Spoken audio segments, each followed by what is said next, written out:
Apakah lo pernah menyadari seberapa besar pengaruh musik terhadap suasana hati dan kesejahteraan mental lo?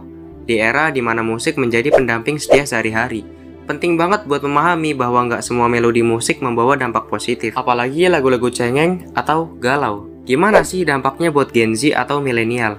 Tonton sampai habis dan simak terus video dari Suara Kehidupan.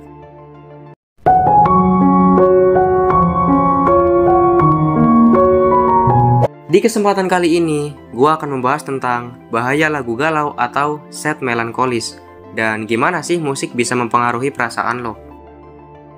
Dalam segmen ini, kita akan membahas lebih rinci tentang bagaimana musik memiliki pengaruh yang mendalam terhadap perasaan lo. Musik bukan hanya sekedar rangkaian nada dan lirik, melainkan bentuk seni yang mampu merangsang otak dan emosi lo. Penelitian neurologis telah menunjukkan bahwa musik bisa memicu pelepasan neurotransmitter, kayak dopamin, yang terkait dengan rasa senang dan kebahagiaan. Selain itu, nada dan melodi dalam musik bisa memengaruhi gelombang otak lo menghasilkan respon emosional yang khas.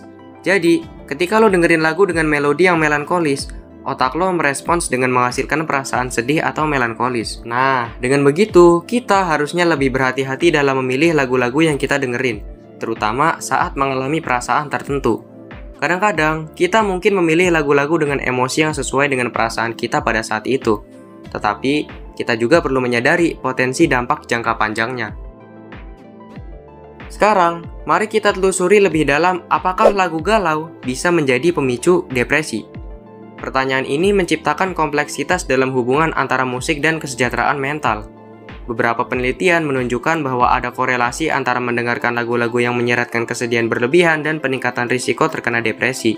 Tapi, penting untuk dicatat bahwa ini nggak berarti adanya kausalitas langsung. Umumnya, musik adalah sarana ekspresi emosi.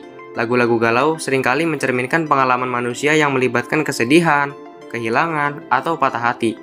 Sementara mendengarkan musik ini bisa jadi cara untuk meresapi dan memproses perasaan. Nah, resikonya muncul ketika kita menggunakan musik sebagai pelarian utama tanpa mencari pemahaman mendalam tentang emosi yang kita alami. Nah, jadi aspek penting dalam segmen ini adalah kesadaran diri. Kalau seseorang dengerin lagu-lagu galau dalam kondisi emosional yang rentan, kayak abis ngalamin peristiwa traumatis atau stres berat. Saat lo ngalamin kesedihan, penting buat lo untuk mencari alternatif lain yang positif sebagai tanggapan terhadap suasana hati yang menurun.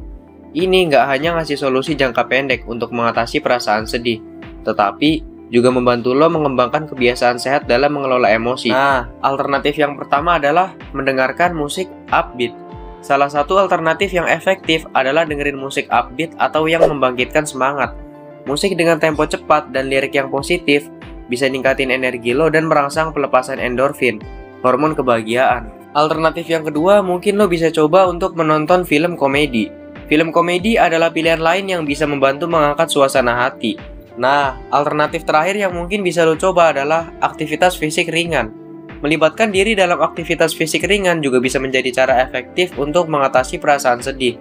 Contohnya, lo bisa jalan kaki, bersepeda, atau ngelakuin yoga bisa membantu meredakan ketegangan otot dan merangsang pelepasan endorfin.